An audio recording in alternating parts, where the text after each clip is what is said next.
¿sí? Bueno, les decía,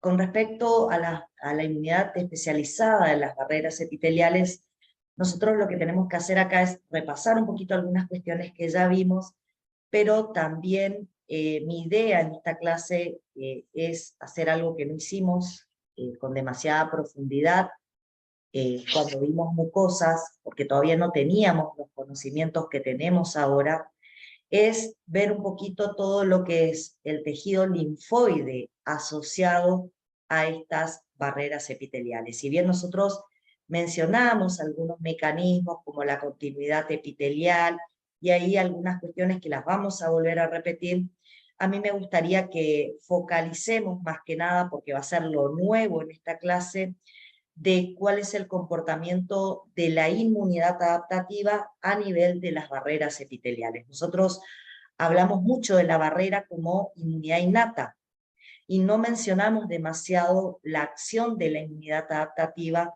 en esas barreras, que es un poco lo que quiero agregar la clase de hoy y con eso, bueno, cerrar parte de lo que ya habíamos hablado sobre este tema en alguna clase anterior. Acá les dejo los capítulos del ABA y del Feinboim que ustedes pueden consultar. Es el capítulo 14 el que pueden consultar para este tema, así que les dejo disponible para que tengan el material necesario. Bueno, para poder empezar a hablar primero de barreras mucosas, y después vamos a hablar por último de la piel, pero primero, para poder empezar a hablar de barreras mucosas, tengo que de alguna manera definir cómo está conformada esa barrera mucosa para después entender cómo se lleva adelante la inmunidad. Lo primero, y de lo que quizás hemos hablado mucho, es que en esas barreras mucosas nosotros vamos a encontrar fundamentalmente una capa epitelial externa. Esa capa epitelial externa es la que va a impedir la invasión microbiana, es un epitelio que tiene ciertas especializaciones. Ahora vamos a repasar un poquito las especializaciones que tienen esos epitelios, ¿sí? Y por debajo de esa capa epitelial hay un tejido conjuntivo que sigue formando parte y colaborando con el sistema inmune, ya que en ese tejido conjuntivo nos vamos a encontrar con células en gran cantidad, células de la inmunidad innata, células de la inmunidad adaptativa.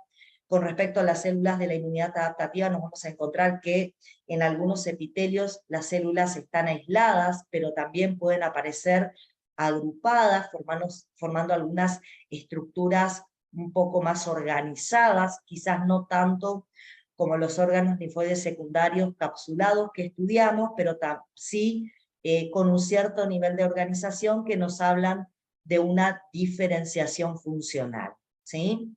Bueno, esas células lo que van a hacer es hacerle frente de manera inmediata a todos los patógenos o organismos comensales que atraviesen el epitelio, porque acá tenemos que tener en claro algo, si bien hay un montón de microorganismos que forman parte de la flora normal en los epitelios mucosos, cuando esos microorganismos atraviesan estos epitelios, se terminan transformando en patógenos o en posibles microorganismos que causen daño en nuestro organismo. Entonces, todo aquel microorganismo que presente PAM y que atraviese el epitelio tiene que ser de alguna manera reconocido y neutralizado por estas células que están en este tejido conjuntivo subyacente.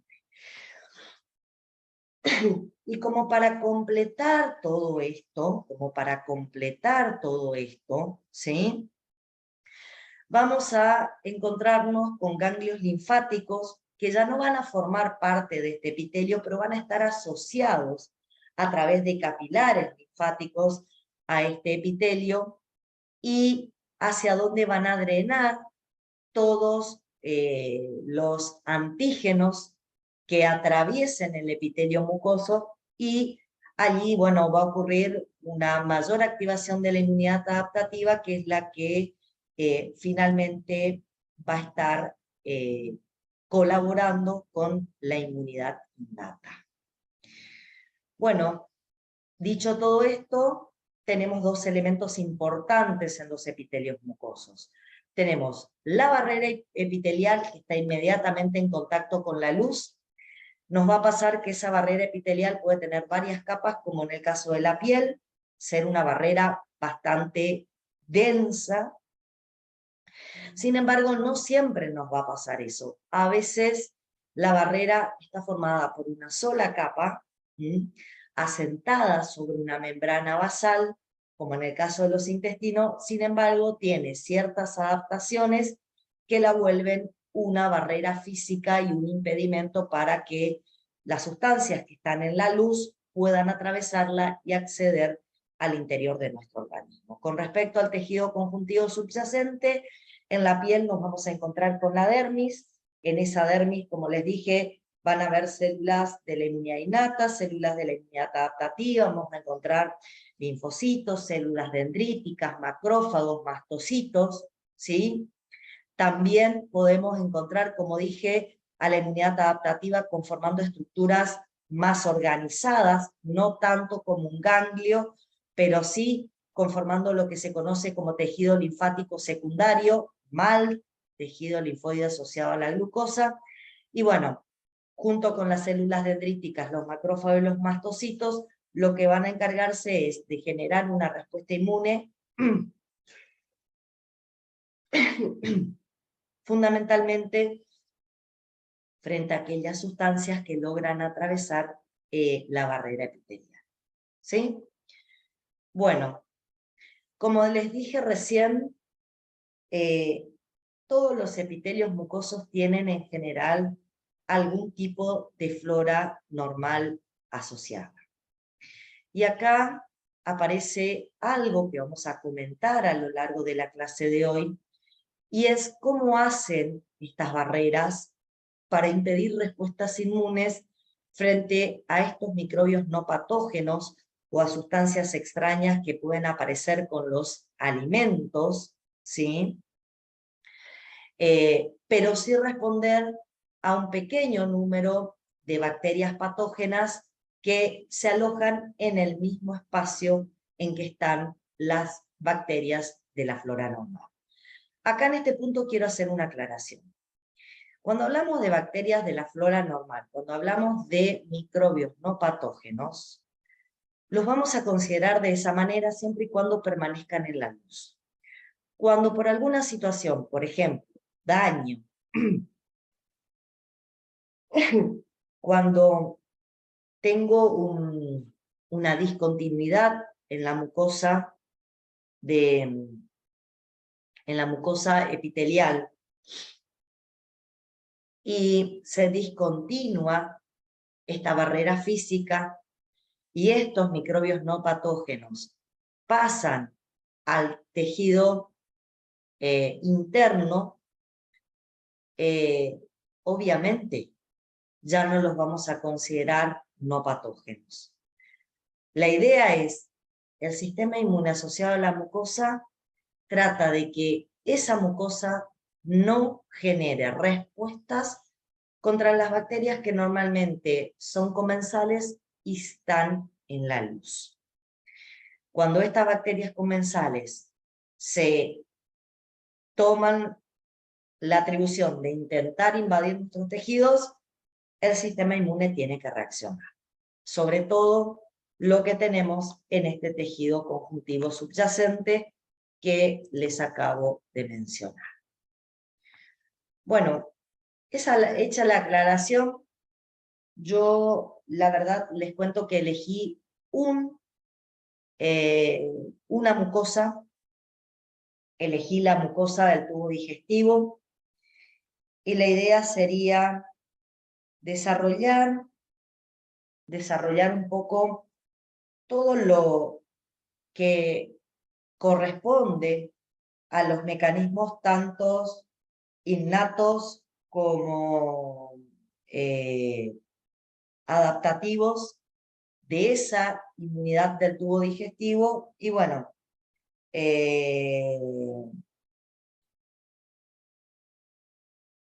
la idea sería después, una vez que estudiemos esto, entender que todo lo que pasa en el tubo digestivo lo puedo terminar aplicando a,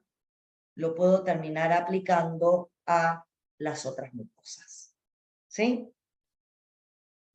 Primero, para poder entender cómo funciona la inmunidad del tubo digestivo, tenemos que reconocer cómo está conformada la pared, ¿sí? Y a partir de ahí vamos a después ir viendo cómo esos elementos están involucrados digamos, cómo esas regiones tienen funciones inmunológicas, ¿sí?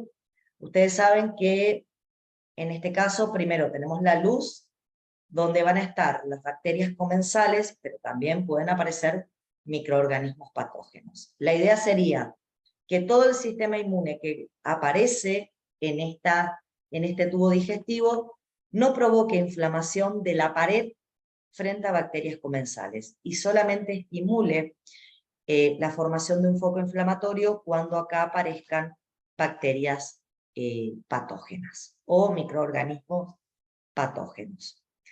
Bueno, por debajo de la luz, comenzando con la pared, tengo el epitelio mucoso. Este epitelio mucoso está conformado por una capa continua de células epiteliales que están asentadas sobre una membrana basal. Esta capa continua de células epiteliales está conformada por distintos tipos de células. Ya vamos a ver los distintos tipos de células que aparecen en esta primer barrera y que tienen funciones importantes desde el punto de vista de la inmunidad innata, porque por más que estas células epiteliales no sean células que pertenezcan al sistema inmune, sí las vamos a considerar como participantes de la inmunidad innata, porque tienen propiedades que justamente lo que hacen es evitar que los agentes patógenos puedan atravesar esta capa y acceder al interior de nuestro organismo. En ese contexto, vamos a decir que estas células epiteliales van a formar parte de nuestra inmunidad adaptativa. Bueno, por debajo aparece una capa de tejido conjuntivo laxo, llamada lámina propia. En esta lámina propia vamos a encontrar vasos sanguíneos, vasos linfáticos, vamos a encontrar, bueno, ahí no lo puse, pero también células de la inmunidad innata, células de la inmunidad adaptativa y el tejido linfoide asociado a la mucosa, como pueden ver. Acá tienen células de la inmunidad innata, células de la inmunidad adaptativa en forma aislada, y el tejido linfoide asociado a la mucosa, que conforma un agrupamiento de células de la inmunidad adaptativa más o menos organizado.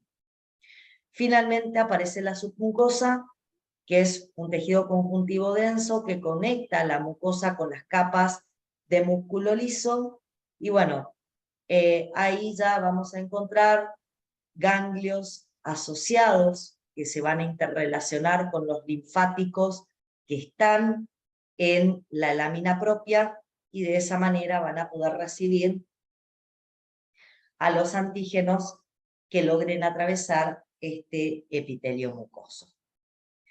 Chicos, si por ahí hay algo que estoy diciendo y ustedes no les cierra, les parece que hemos mencionado alguna otra cosa extra, o quieren que les vuelva a repetir algo, saben que me pueden interrumpir, y bueno, lo vamos aclarando, ¿sí? Yo lo único que hice fue exponer la estructura de esta pared para empezar a hablar en particular de cada uno de los componentes de esta pared. Bueno, vamos a hablar de las células epiteliales. Yo recién les dije, las células epiteliales tienen muchas funciones importantes.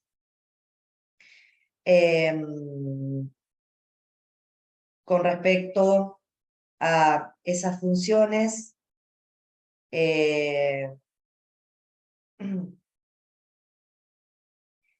vamos a ir viendo de qué tipo de células se tratan, pero bueno,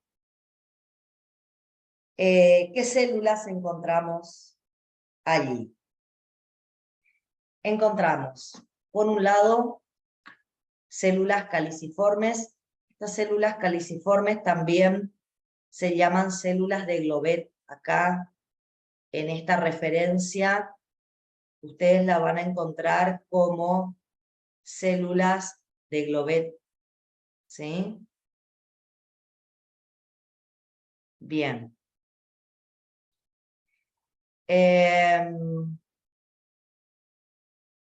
La función que tienen esas células de Glovet es la de secretar moco. Acá lo ven, están esas células caliciformes, están distribuidas a lo largo de todo el epitelio y son las responsables de formar esta capa de moco que forma parte de lo que es nuestra inmunidad innata. Ahora ya vamos a volver a hablar de esa capa de moco, ¿sí? Bueno, después aparecen las células epiteliales, estas que carecen de color marroncito, que son en realidad las que más aparecen. Son las encargadas de hacer los procesos de absorción, son las que tienen todas esas proteínas que nosotros estudiamos, ¿sí? Son todas las que tienen esas proteínas que nosotros estudiamos que permiten el ingreso de glucosa, de aminoácidos, ¿se acuerdan? Bueno, y la particularidad es que van a secretar citoquinas. ¿Por qué? Porque esas células epiteliales comunes que aparecen acá son células que tienen receptores RRPs. De la misma manera que las células de la inmunidad innata, estas células tienen receptores RRP. ¿Sí? Bueno, ¿qué más tenemos como importante? Tenemos las células M. Acá quiero que vean, las células M generalmente son células que aparecen en el endotelio, pero exclusivamente en las regiones donde ese endotelio contacta con el tejido linfoide asociado a la mucosa, con el MAL. En todas las regiones donde, perdón, este epitelio quise decir, en todas las regiones donde este epitelio contacta con tejido linfoide asociado a la mucosa, encontramos estas células M. Dentro de un ratito les voy a contar la importancia. Quiero que vean algunas cosas. Generalmente las células M están en contacto directo con las células dendríticas que aparecen por debajo, ¿sí?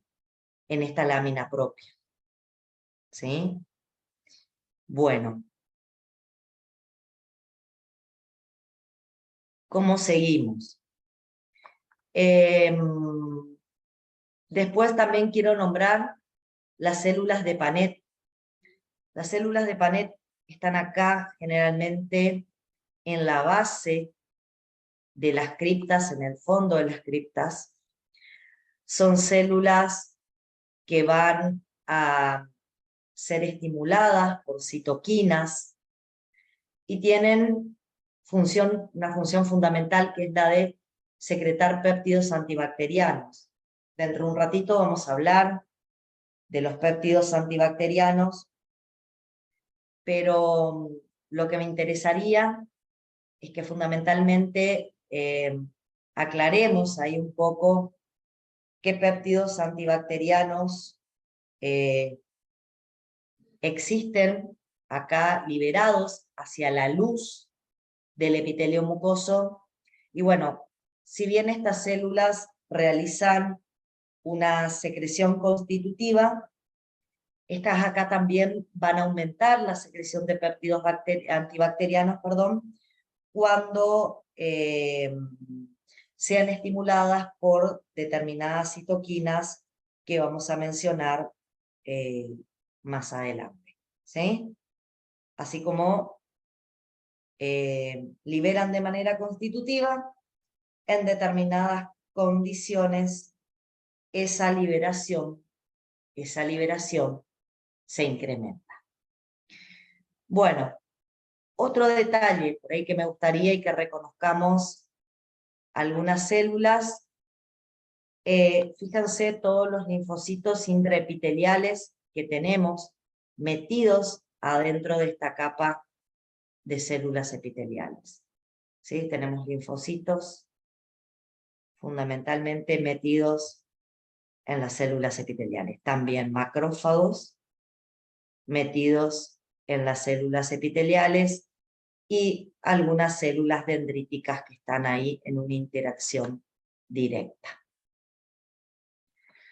Bueno, vamos a hablar primero de la inmunidad innata del tubo digestivo. Y obviamente estas células epiteliales que yo mencioné van a ser responsables en gran parte de esa inmunidad innata.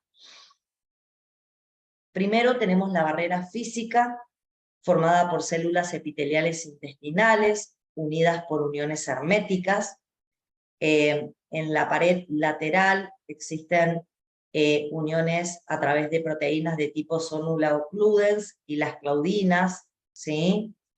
Que establecen uniones estrechas y que impiden que existan espacios interepiteliales para que justamente esos espacios sean aprovechados por los antígenos para atravesar este epitelio simple. Recuerden que es un epitelio simple, por lo tanto tiene que haber una intensa unión entre ambas, porque si quedan espacios interepiteliales, estos espacios pueden ser atravesados por antígenos. Recuerden que está lleno de antígenos acá en la luz. Bueno, ¿qué otra cosa tenemos? La secreción del moco, que era un gel viscoelástico adhesivo y de alto recambio. Como pueden ver, el moco recubre de manera compacta toda la capa superior de este epitelio. Se le adhiere como si fuera un film, ¿sí? Sobre la parte superior. Este gel viscoelástico tiene la capacidad de permitir el pasaje de nutrientes, de gases, pero impide el pasaje de otro tipo de sustancias o solutos que no sean necesarios para nuestro metabolismo. Es más, tiene la capacidad de unir bacterias, y al unir bacterias, como este es un gel que tiene un constante recambio, al desprenderse arrastra las bacterias que quedaron unidas a él, y de esa manera va eliminando todas aquellas posibles bacterias patógenas que intentaron acceder al epitelio, justamente atravesando a través de este gel viscoelástico que termina adhiriéndolas.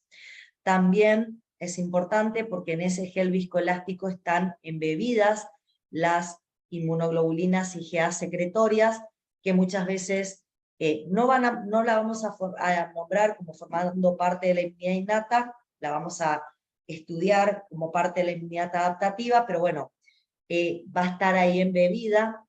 Estas estructuras que aparecen dibujadas acá son las IgA secretorias, y la función que tienen las IgA secretorias es unirse a, unirse a bacterias a través de sus receptores FAB, y a partir de ahí,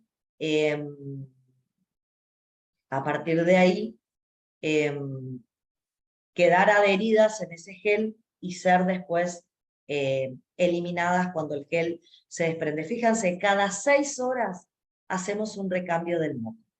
El moco que está en la parte más externa se desprende, pasa a la luz intestinal y es eliminado con el contenido intestinal, ¿sí? Y es reemplazado por una nueva capa de moco. Bueno, ¿qué más tenemos? La síntesis de sustancias antimicrobianas.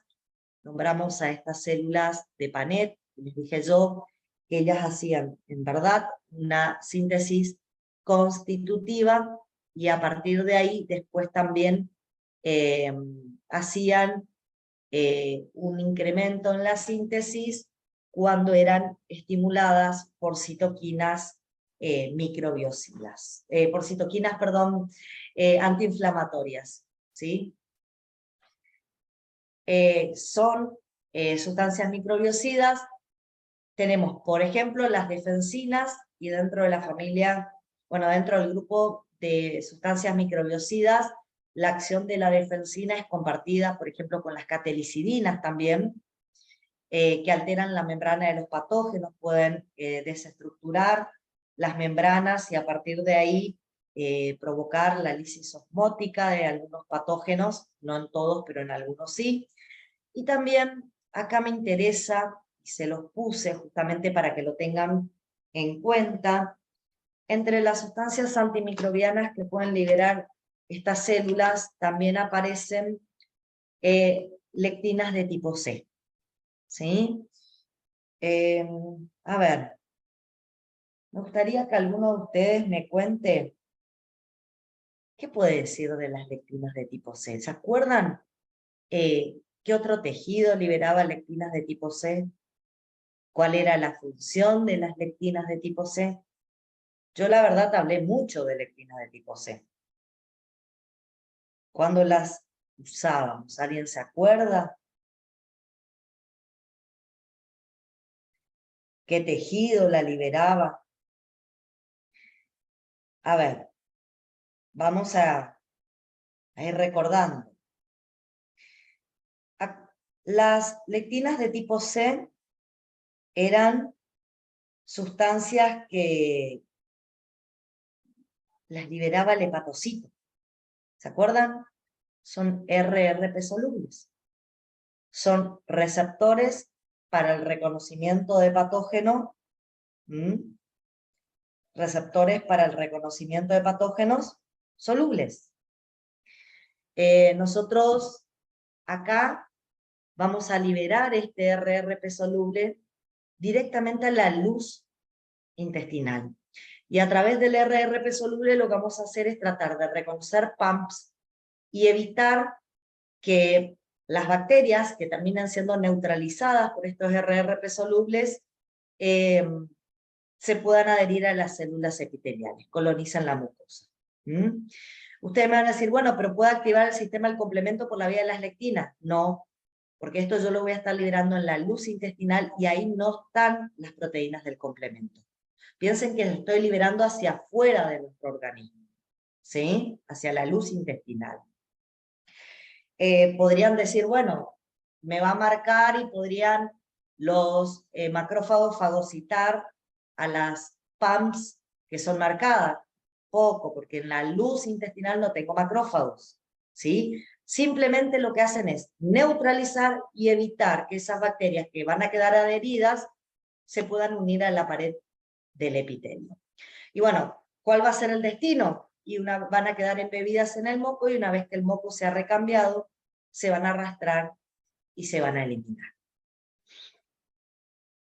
Bien, yo les dije las células epiteliales, las que se encargan de la absorción, también tienen una función importante que es la de activarse frente al reconocimiento de patógenos. ¿Por qué?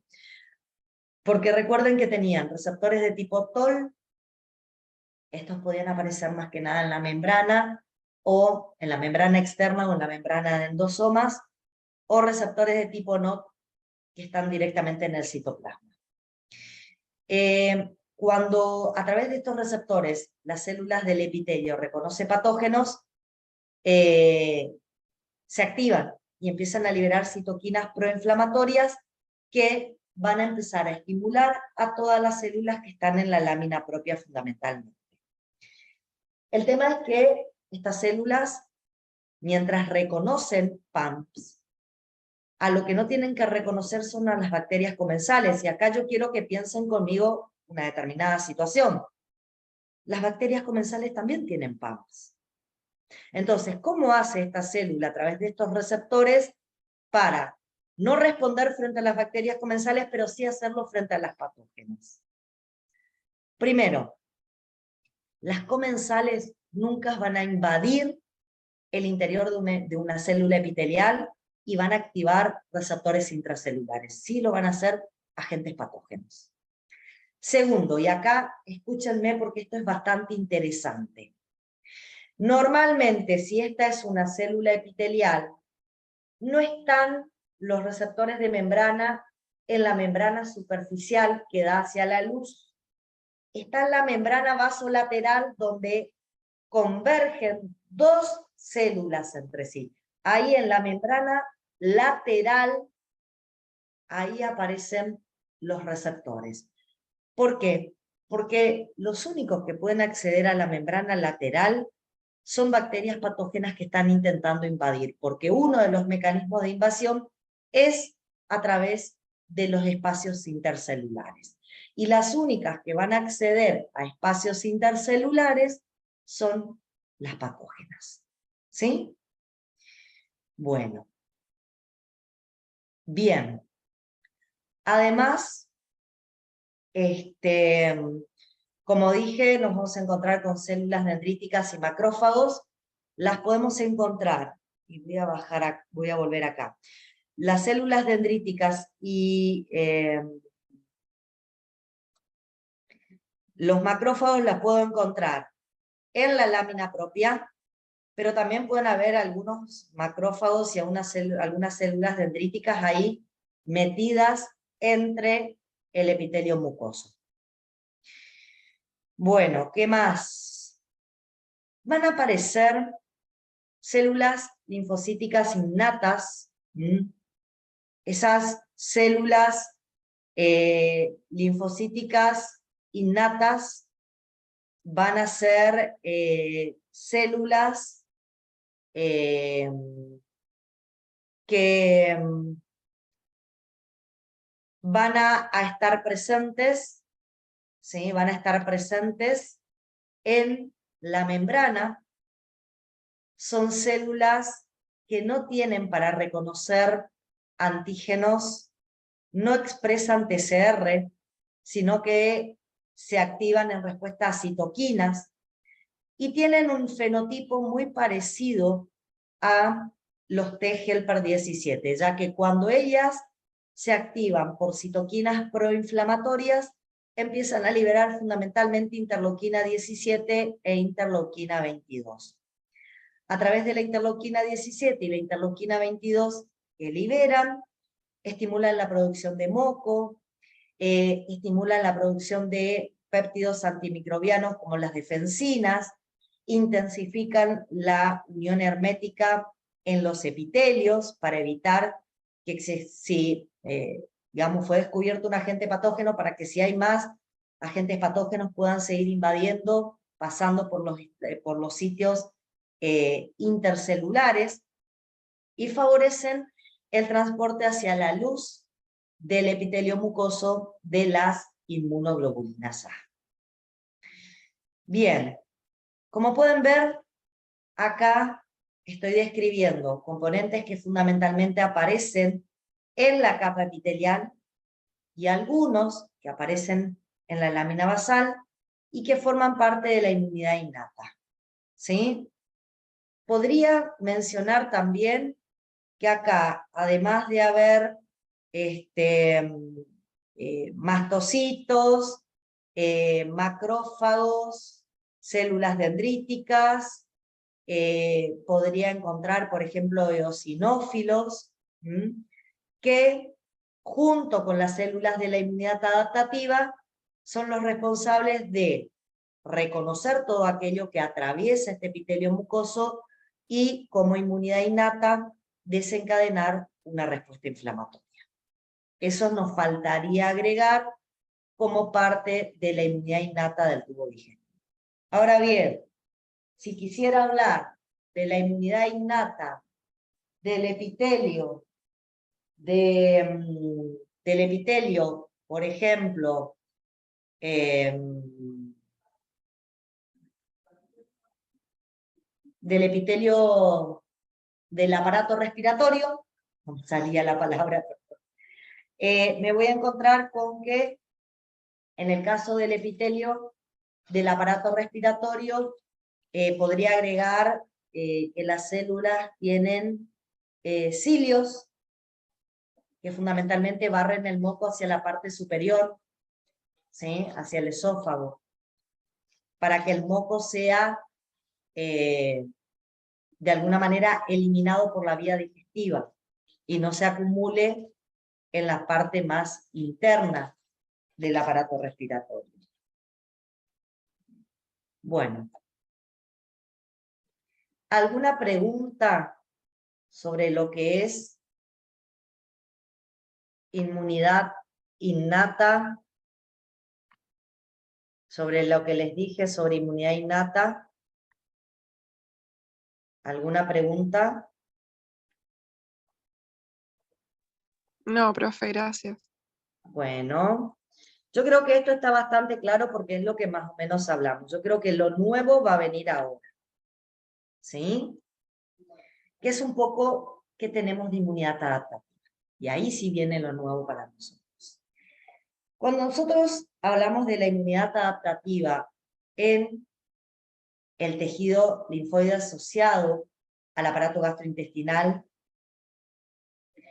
la verdad, y me voy a volver a parar en esta imagen, cuando hablamos de la inmunidad adaptativa en sí, hablamos, por un lado, de tejido linfoide asociado al aparato gastrointestinal y organizado, eso que es nuestro MAL, nuestro tejido linfoide secundario asociado a mucosa.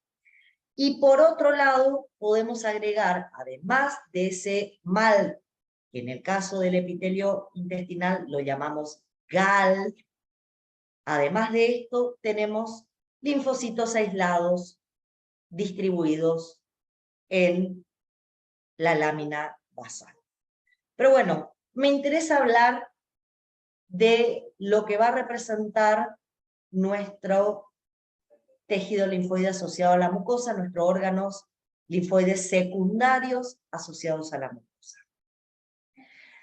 Dentro de esos órganos linfoides secundarios, dentro de ese GAL, me voy a encontrar con sitios inductivos, donde fundamentalmente voy a encontrar linfocitos T y B vírgenes que se van a activar, van a proliferar y se van a transformar en células efectoras. Esto lo voy a encontrar en las placas de Peyer, en los ganglios mesentéricos y en los folículos aislados que van a estar en la lámina propia. Ahora voy a hablar un poco de estas estructuras. Y nos vamos a encontrar con sitios efectores. Los sitios efectores son el propio epitelio y la propia lámina propia. ¿Sí?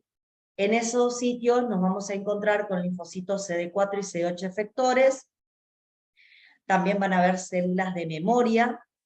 Y también pueden haber NKT y linfocitos T con receptores gamma delta.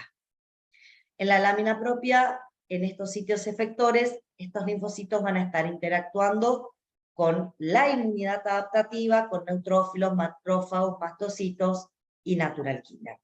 En los sitios inductivos están interactuando entre ellos y a lo sumo con células dendríticas. Bien, vamos un poquito a los sitios inductivos. Vamos a hablar del tejido linfoide asociado a la mucosa, del MAL, que en el intestino está representado por placas de Peyer que encontramos en la región distal del ilion y por folículos aislados que encontramos en el apéndice y en el colon. ¿Cuál es la diferencia entre una placa de Peyer y un folículo aislado?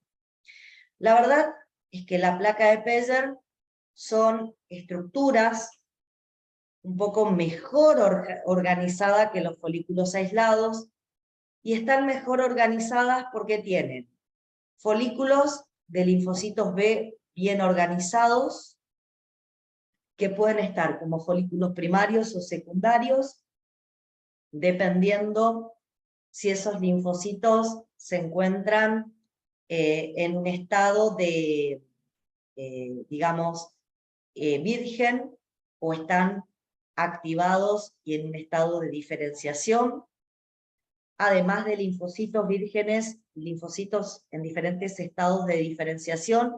En esos folículos van a haber linfocitos T foliculares, T helper foliculares.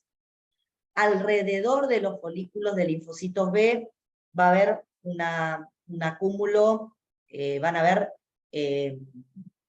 cordones reticulares que tienen asociados linfocitos T vírgenes, CD4 y CD8, que pueden también contener células dendríticas en esas regiones, ¿sí? Pueden haber macrófagos asociados ahí en la zona de linfocitos T. Sin embargo, en los folículos linfoides aislados tengo acúmulos dispersos, no organizados en regiones de linfocitos B y linfocitos T. Acá, en la placa de Peyer, hay una organización bastante semejante a la de un ganglio. La diferencia entre la placa de Peyer y un ganglio es que el ganglio tiene una cápsula, y en la placa de Peyer no encontramos tejido capsulado, encontramos un tejido organizado, no capsulado. Y esto es un tejido desorganizado, un acúmulo difuso de células de la inmunidad adaptativa. Tanto los acúmulos organizados capsulados, como los organizados no capsulados, como los acúmulos difusos, representan órganos linfoides secundarios, y allí vamos a encontrar sitios de activación de linfocitos T. En la lámina propia de los tejidos asociados a las mucosas, encontramos estructuras como la placa de Peyer o folículos aislados. Por ejemplo, si hablamos de la mucosa gastrointestinal, no tenemos que olvidar que en la zona de la boca y de la orofaringe tenemos acúmulos que forman las amígdalas, que también son semejantes a las placas de Peyer, ¿sí? Esto nos vamos a encontrar en la parte superior, en la boca y en la orofaringe, ¿sí? Estructuras amigdalinas. Bueno, y lo que quiero que vean es cómo funciona este tejido linfoide asociado a la mucosa. Una particularidad que quiero que observen es donde existe tejido linfoide asociado a la mucosa, donde hay MAL, que en realidad acá se llama GAL, hay células M directamente relacionadas. Directamente relacionadas. Fíjense, donde está el tejido directamente tomando contacto con el epitelio mucoso, hay células M relacionadas con ese tejido linfoide. ¿Qué función tienen estas células M? Acá la ven relacionadas a una placa de Peyer. Podría ser un folículo linfoide aislado. Bueno, estas células M son una vía importante de antígenos desde la luz del epitelio mucoso hacia este tejido linfoide asociado a la mucosa. Bueno, se llaman células M porque reciben el nombre de células microplegadas. ¿Sí? Un segundo, chicos, voy a conectar la compu porque se me está descargando. Ya seguimos. Por favor, un segundo.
Bueno, acá estoy de vuelta.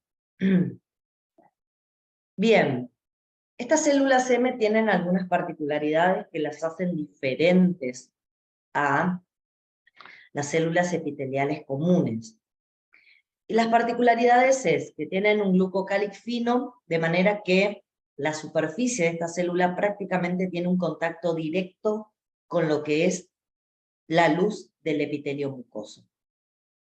También tienen microvellosidades irregulares y cortas, lo que favorece justamente la asociación con antígenos desde la luz. Y tienen acá unos agujeros, ustedes acá lo pueden visualizar, unos agujeros grandes en sus membranas, y todo esto lo que hace es facilitar el contacto con los antígenos de la luz y permitirle su captación. Estas células captan antígenos por fagocitosis, por endocitosis mediadas por clatrina, y lo que hacen es, no son capaces de producir un procesamiento de estos antígenos, o sea, ese endosoma que contiene el antígeno no puede asociarse con los lisosomas, por lo tanto no va a destruir el antígeno que acaba de endocitar o fagocitar, sino que el antígeno intacto, así como lo endocitó, lo fagocitó, lo transporta hacia el otro lado, haciendo una transitosis, y los libera en la zona vasolateral. En la zona vasolateral tenemos como una especie de bolsillo, tiene una internalización formando una especie de bolsillo, y en ese bolsillo se meten fundamentalmente, acá no lo vemos, a ver si en alguna de las imágenes anteriores se podía apreciar, no tanto, pero bueno, con ese bolsillo toman contacto directo las células dendríticas, como que se meten en ese bolsillo. Entonces, todo lo que se vuelca en ese bolsillo inmediatamente contactan con las células dendríticas. ¿Qué van a hacer las células dendríticas? Bueno, acá las células dendríticas van a tener una importante función, que es reconocer a través de sus receptores a estos antígenos y ahí sí endocitar, provocar el procesamiento de esos antígenos y migrar para hacer la presentación. ¿A dónde van a migrar las células dendríticas que reconozcan el antígeno transportado por estas células M? A los órganos linfoides secundarios, ya sea a las placas de Peyer o a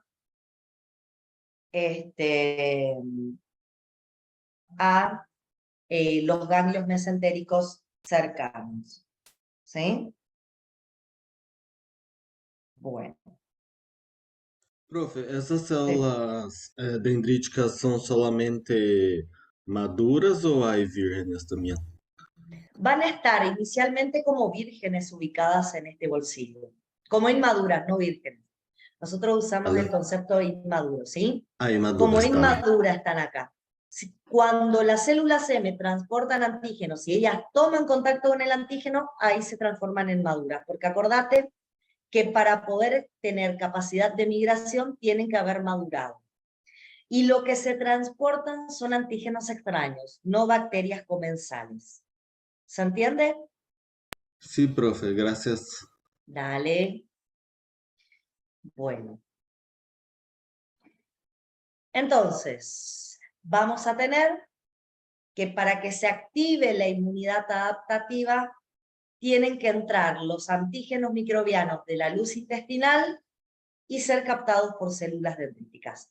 Si yo quiero activar mi inmunidad adaptativa de las mucosas, los antígenos microbianos de la luz tienen que activarme células dendríticas. Las células dendríticas están en la lámina propia. La pregunta que nos podemos hacer es, bueno, cómo hacen las células dendríticas para tomar contacto con esos antígenos. Uno es el mecanismo que ya les describí a través de la célula M. Pero les quiero contar que muchos antígenos no atraviesan el epitelio a través de las células M para finalmente ser reconocidas por las células dendríticas, sino que son microorganismos invasores, que por sí mismos buscan atravesar el epitelio mucoso. Cuando nosotros nos enfrentamos a estos microorganismos invasores, vamos a encontrarnos con aquellos que pueden atravesar el epitelio mucoso por un mecanismo transcelular. ¿Cuál sería el mecanismo transcelular? Se internalizan en el epitelio mucoso, pueden usar receptores de membrana, un virus, por ejemplo, puede adherirse a receptores de membrana e internalizarse, y luego abandonan el epitelio mucoso pasando a la lámina propia por la pared, digamos, basal. Ahora, acá directamente van a ser volcados los antígenos en la lámina propia, y ahí van a estar atentas siempre las células para capturar los antígenos. La segunda posibilidad, y esta aparece, por ejemplo, en procesos inflamatorios o en lesiones de la barrera epitelial, cuando se debilitan las uniones intercelulares, las bacterias patógenas pueden usar los espacios intercelulares por el debilitamiento de las uniones, usan los espacios intercelulares para atravesar el epitelio. Acá hay dos cuestiones que quiero que tengan en cuenta. Recuerden que estas células epiteliales acá en estas membranas laterales tenían los receptores RRPs, por lo tanto, si hay una bacteria que está intentando pasar por ahí, inmediatamente la célula epitelial por el receptor RRP de membrana reconoce la bacteria y libera citoquinas para activar a las células dendríticas que ya se ponen a esperar a esa bacteria en la lámina propia. Y me olvidé decirle, las que pasan por dentro de las células epiteliales van a activar los receptores RRPs intracelulares que tienen las células epiteliales, y estas ahí también van a liberar citoquinas para que se activen y pongan en alerta a las células dendríticas que están por debajo, para que ya esperen a ese patógeno en la lámina propia. Toman contacto con el patógeno, lo procesan, lo presentan y van a las placas de Peyer o a los ganglios cercanos para hacer la correcta presentación. ¿Sí? Bueno, la tercera posibilidad, que es bastante interesante, es que estas células dendríticas que están acá, muchas veces van a emitir proyecciones que se van a extender a través de espacios intercelulares, y esas proyecciones van a alcanzar la luz del epitelio mucoso. Al alcanzar la luz del epitelio mucoso, esas proyecciones lo que van a hacer es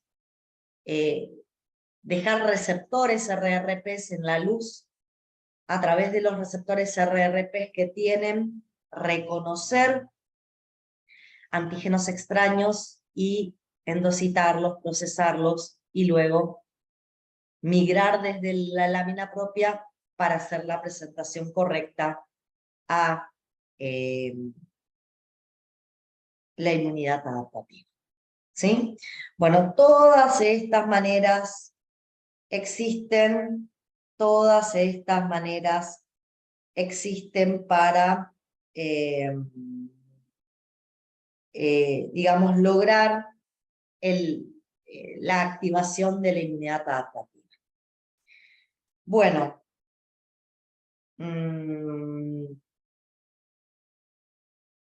bueno, ahí simplemente lo que vemos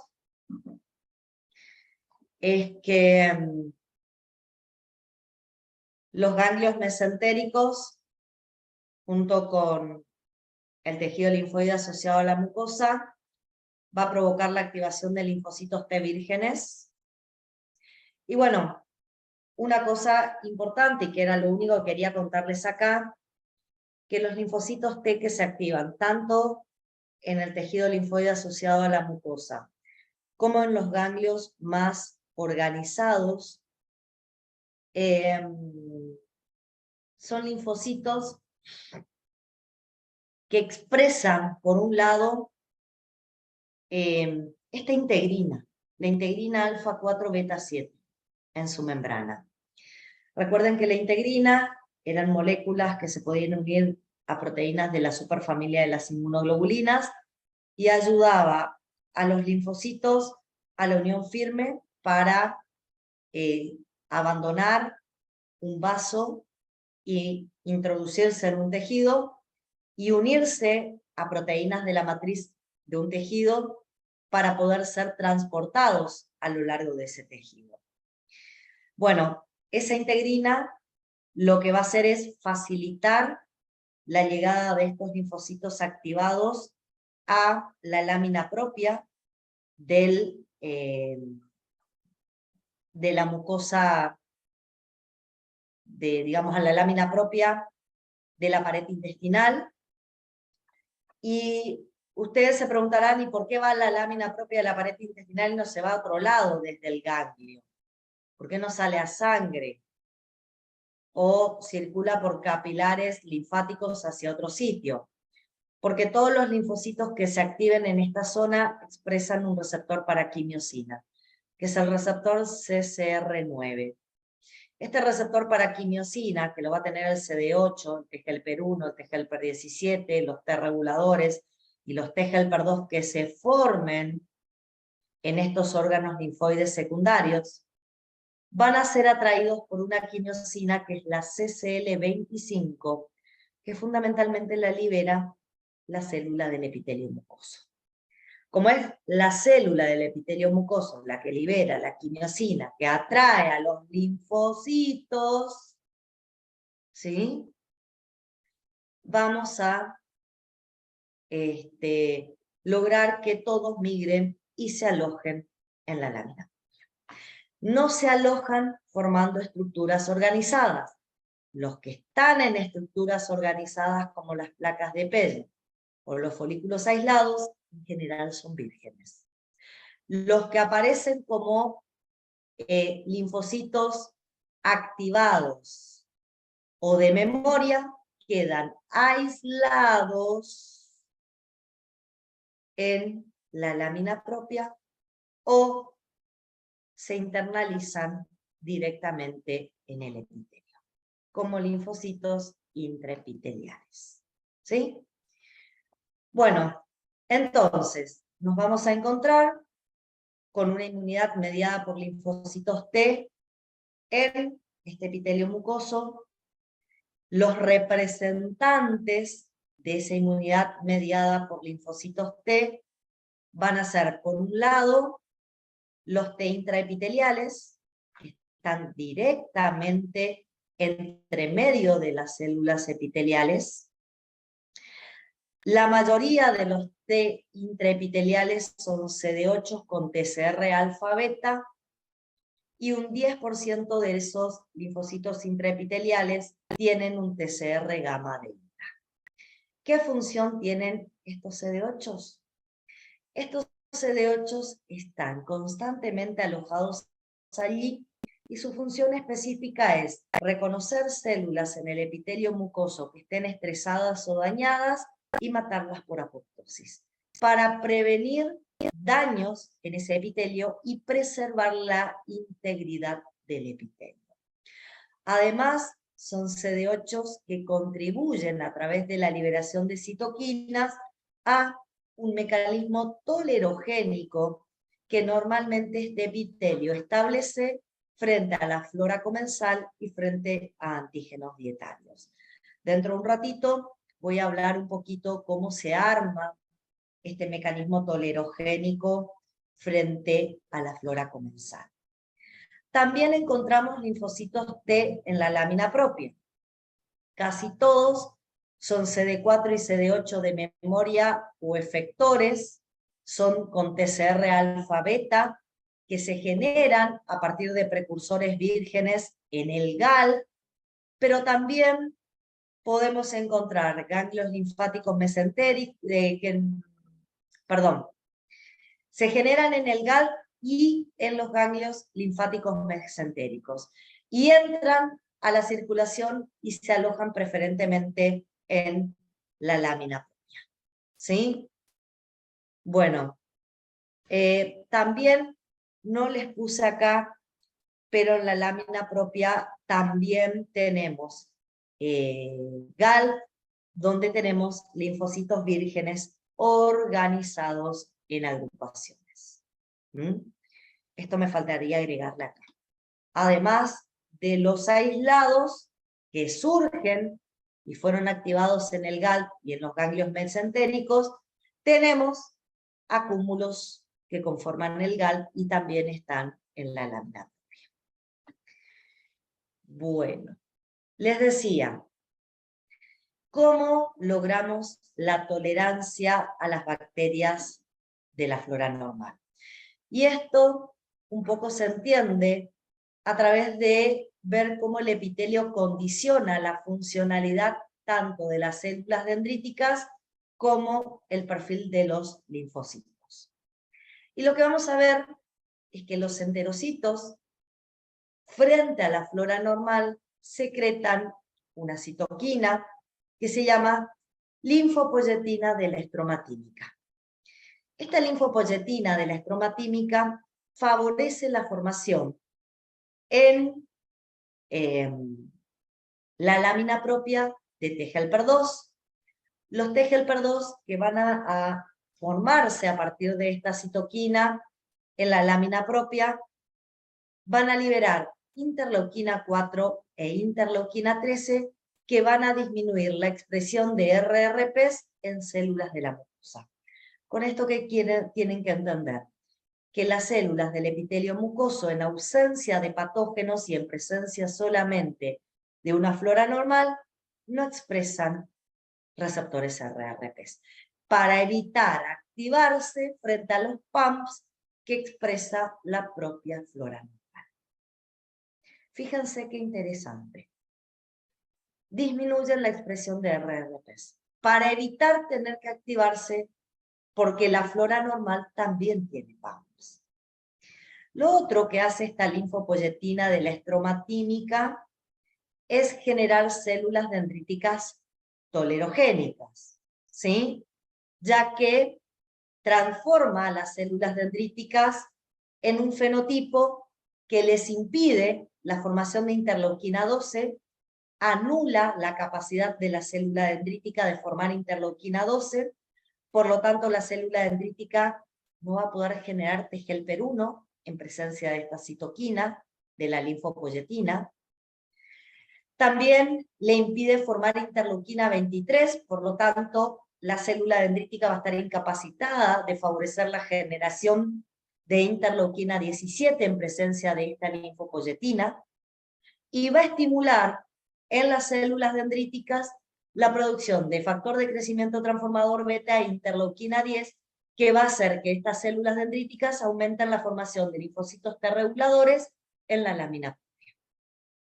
En la lámina propia van a haber muchos T reguladores que todo el tiempo estén liberando también interleuquina 10 y factor de crecimiento transformador beta, para tener a todo lo que sea inmunidad adaptativa apaciguada y sin actividad, porque lo que tengo en la luz es flora normal. Cuando aparecen patógenos y se infectan, por ejemplo, enterocitos, se revierte la condición homeostática del GAL. Ya el enterocito no libera linfopoyetina, libera citoquinas proinflamatorias. ¿Por qué? Porque va a reconocer al patógeno por sus receptores RRPs, y eso estimula la liberación de interleuquina 1, 6, factor de necrosis tumoral alfa, ¿sí? Y hace que cambie el perfil de la célula dendrítica tolerogénica a una proinflamatoria. Esta célula dendrítica va a empezar a favorecer la formación de T-helper 1, T-helper 17, se van a activar CD8 y vamos a tener una respuesta inmune adaptativa frente a PAMPs que fueron encontrados en contacto con el epitelio intestinal. Como pueden ver, hay elementos bastante precisos que modulan a mi inmunidad adaptativa para que cuando no hay patógenos existan perfiles antiinflamatorios y cuando aparecen los patógenos existan perfiles proinflamatorios. ¿Se entiende esto? ¿Alguien quiere que vuelva a explicar algo en particular? ¿Está claro?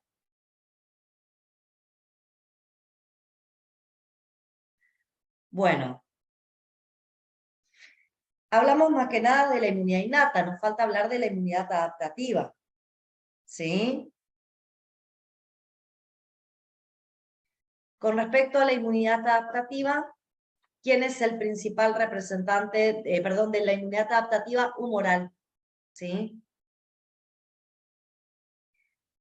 A ver, vuelvo para atrás porque acá me escriben que no entendió lo que hace esta linfopoyetina.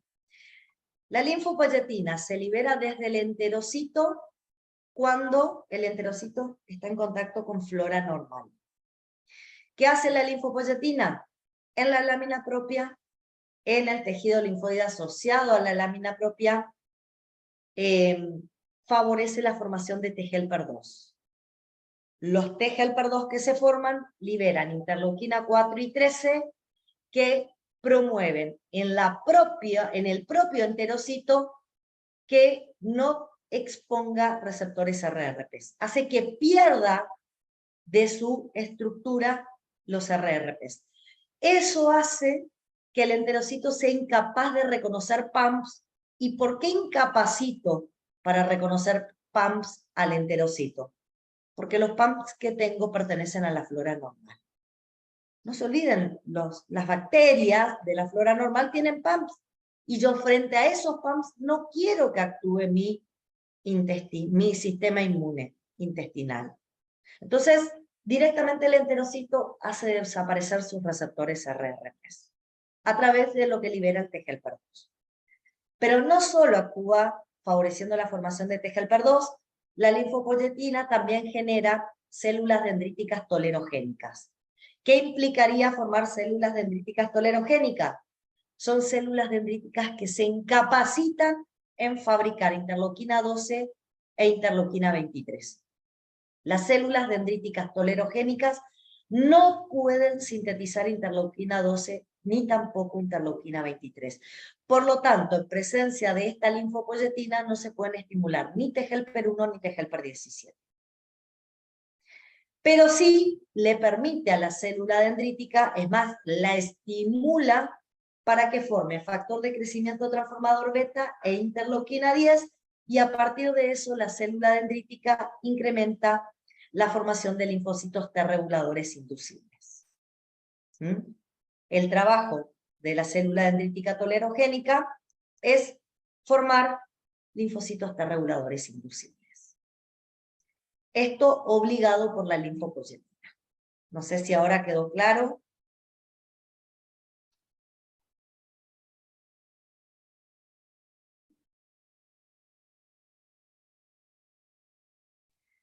A ver, la pregunta que me hace Gisela es ¿cómo hacen para reconocer a las bacterias que no forman parte de nuestro sistema? Bueno, ¿por qué? Porque cuando aparecen, te lo puse, en presencia de patógenos o por una infección de los enterocitos, porque hay una bacteria extraña que se internalizó dentro del enterocito, se deja de liberar la linfopoyetina y se revierte todo esto. Deja de ser tolerogénica la célula dendrítica y aparecen todos los mecanismos que yo mencioné.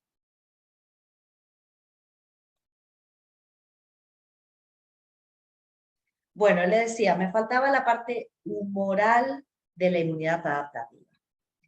Y acá La parte humoral la representan todos los linfocitos B que están o en los folículos aislados o en las placas de Peyer. También linfocitos B que están en los ganglios mesentéricos. Si voy a volver acá, a ver, tengo linfocitos B acá en estos folículos de las placas de Peyer, tengo linfocitos B en los folículos aislados y tengo linfocitos B en los ganglios mesentéricos. ¿Cómo se activan los linfocitos B? Directamente cuando estas células M ayudan a que los antígenos que estaban en la luz pasen a la lámina propia, los antígenos que se vuelcan dentro de la placa de Peyer en forma innata toman contacto con los linfocitos B que están acá. O se meten en los linfáticos y se van hasta el ganglio mesentérico, los antígenos, y toman contacto con los linfocitos B vírgenes en ganglios mesentéricos. O acá es volcado directamente el antígeno sobre el folículo aislado y directamente es reconocido por el TCR del linfocito B. Como pueden ver, acá tienen la célula M que vuelca el antígeno en la cúpula de esta placa de Peyer y el antígeno no procesado es toma contacto con el linfocito B. El linfocito B se activa, acá les cuento que tenemos dos activaciones de linfocitos B, porque podemos tener linfocitos B2 y podemos tener linfocitos B1. Recuerden que los B2 se activaban en contacto con los T helpers foliculares y los B1 se activaban independientemente de los linfocitos T. ¿Sí? Bueno, el tema es por qué los linfocitos B que están activándose en estos sitios forman un fenotipo secretor de IgA.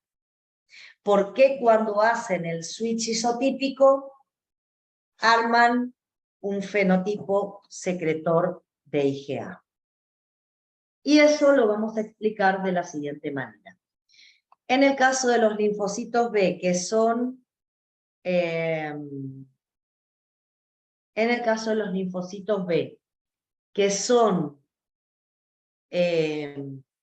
dependientes de T para activarse los B2, el switch isotípico hacia la formación de IgA lo hacen porque durante el contacto entre el B y el T helper folicular se establece una unión entre el CD40 del linfocito B y el ligando del CD40 que expresa el T helper folicular. Esa interacción CD40 ligando CD40 provoca que en el switch isotípico el gen seleccionado sea el alfa y por lo tanto el plasmocito que se forma a partir de ahí va a ser un plasmocito secretor de IgA.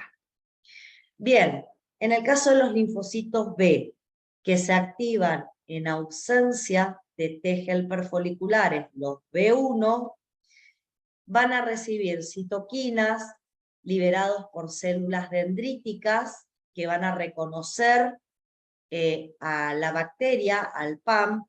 Esas citoquinas son la APRIL, el factor de crecimiento transformador beta y la BAF, y estas citoquinas ayudan al switch isotípico para que se transforme en una célula secreta, en un plasmocito secretor de IgA. A partir de ahí van a aparecer células que van a liberar fundamentalmente IgA. La IgA es dimérica, está formada por la unión de dos inmunoglobulinas A unidas a una cadena J. La cadena J une las dos IgA por sus regiones Fc. Esa IgA va a tomar contacto con un receptor que se llama receptor de poliinmunoglobulina, que está en la pared basal de la célula del epitelio mucoso. La asociación con ese receptor va a provocar una endocitosis y a partir de ahí una transitosis de la IgA dimérica hacia la pared que toma contacto con la luz del epitelio mucoso. Una vez que llega ahí, parte del receptor es hidrolizado y otra parte del receptor, que se llama componente secretor, permanece unido a la IgA secretoria, que ahora termina volcándose hacia la luz intestinal.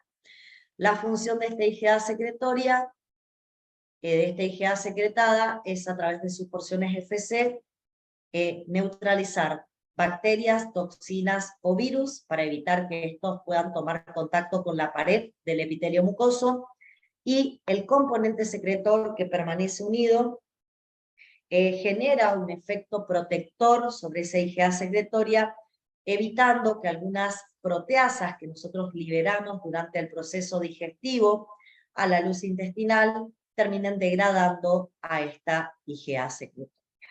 ¿Sí? Bien. Entonces, vimos todos los elementos del sistema inmune asociado al epitelio intestinal, la parte innata, la parte adaptativa. En la parte adaptativa vimos linfocitos y el tejido linfoide asociado a la mucosa, y vimos la parte humoral, representada fundamentalmente por las inmunoglobulinas A. ¿Sí? Bien. ¿Estamos hasta acá? ¿Alguna pregunta? Si no, hablamos rapidito de la piel. ¿Por qué? Porque la idea sería comparar un poquito lo que dijimos con respecto al epitelio intestinal y ver qué pasa con la piel. ¿Sí? Bueno, si comparamos, acá también tenemos dos capas bien diferenciadas en la piel, así como teníamos el epitelio mucoso y digamos la matriz, el epitelio mucoso y la lámina propia. Acá tenemos la epidermis y la dermis, ¿sí? La diferencia es que la epidermis es mucho más gruesa de lo que era el epitelio mucoso en digamos, la mucosa intestinal. Pero más o menos se parecen. Forma una barrera física la epidermis. En la epidermis encontramos linfocitos intraepiteliales, células dendríticas.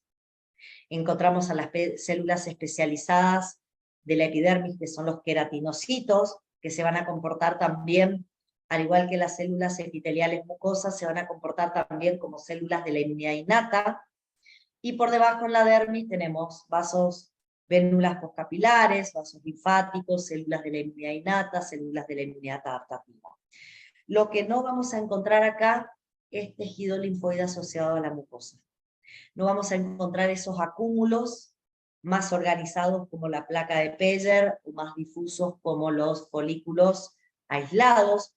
Eso no lo vamos a encontrar en la inmunidad de la piel.